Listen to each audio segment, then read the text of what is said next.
Mi nombre es Katherine Reyes de la clase de Historia de Honduras y en este mini documental hablaré sobre la década de los 80 y los albores de la globalización en Honduras. Generalidades de la época, un panorama general de la época de los 80 en Honduras.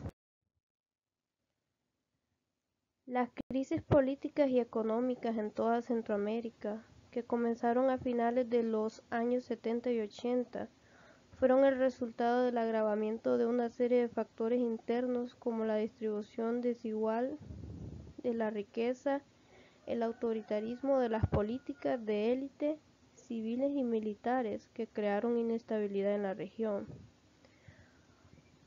Honduras inició la década de los 80 en una situación totalmente desfavorable, con una lenta recuperación de la economía mundial, una débil demanda de exportaciones, el cierre de las líneas de crédito comerciales y las que ofrecían los bancos privados multinacionales, y a todo esto le añadimos una política altamente polarizada en un ámbito regional.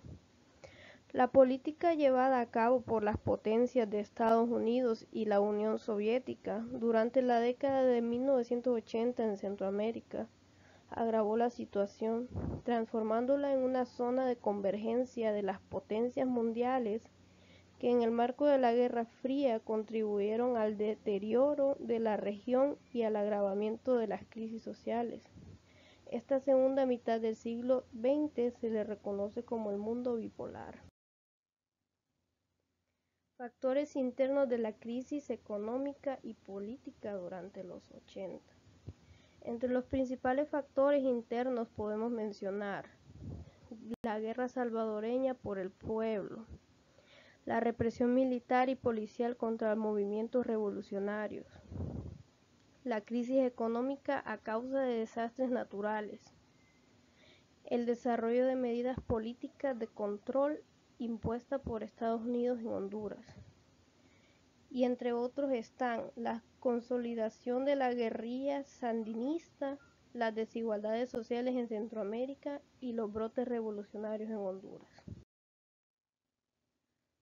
Factores externos de la crisis económica y política. Entre los principales factores externos de la crisis económica y política están la Guerra Fría de 1950 a 1980, entre ambos bloques, mundo bipolar, crisis política y crisis económica. Tenemos también el bloque socialista URSS, el socialismo como solución a la desigualdad, el socialismo como solución al subdesarrollo.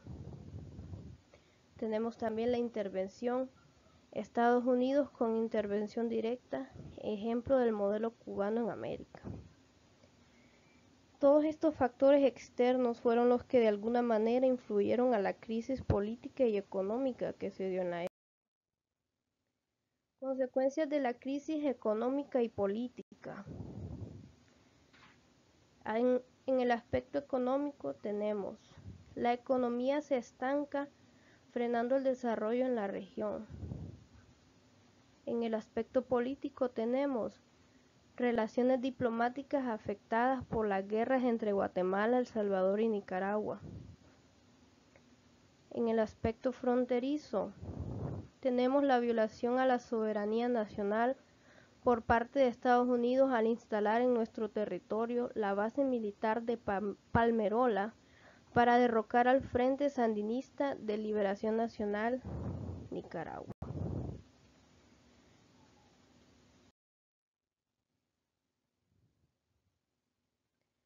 Represión y muerte durante la época. Entre 1980 y 1984, miles de opositores, según algunas versiones, se desconoce el número exacto, desaparecieron en Honduras luego de ser secuestrados, torturados y asesinados por escuadrones de la muerte, integrados por el ejército y la policía hondureña. Bajo el entonces mando de las Fuerzas Armadas estaba el jefe, el general Gustavo Álvarez Martínez. La globalización en Honduras. ¿Qué es la globalización? La globalización es un fenómeno basado en el aumento continuo de la interconexión entre las diferentes naciones del mundo en el plano económico, político, social y tecnológico. El uso de este término se utiliza desde los años 80. En pocas palabras, la globalización es un proceso de integración que tiende a crear un solo mercado mundial. Situación económica y globalización. La democratización del país ha sido lenta debido al intervencionismo extranjero, la presencia del poder militar en la toma de decisiones estatales y una sociedad civil desorganizada y pasiva. El resultado de este conjunto de factores es el deterioro económico de la población y la profundización de la brecha de desigualdad y pobreza.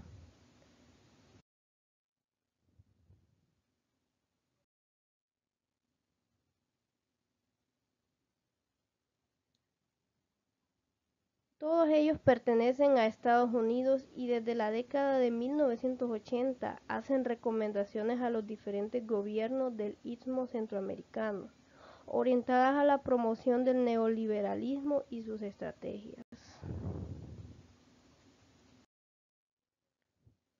Los PAE y el panorama macroeconómico. Los programas de ajuste estructural de la economía fueron diseñados por los organismos financieros internacionales y están sustentados en el comercio exterior. Los beneficios adquiridos con la aplicación de los PAE fueron exportaciones vinculadas a la economía mundial, financiamiento de manera permanente por sus gobiernos. Los teóricos de los PAEs no consideraron las particularidades del contexto histórico de América Latina y tampoco contemplaron el manejo que la burocracia estatal haría de la economía. El PAE fracasó en integrar las dimensiones microeconómicas que constituyen la dinámica de la economía hondureña. La razón es su tendencia al sesgo, incluyendo la búsqueda de desarrollo y beneficios restringidos con proyección social. Esto fue toda la investigación realizada para el mini documental sobre la década de los 80 en Honduras y la globalización de esta misma. Gracias por su atención.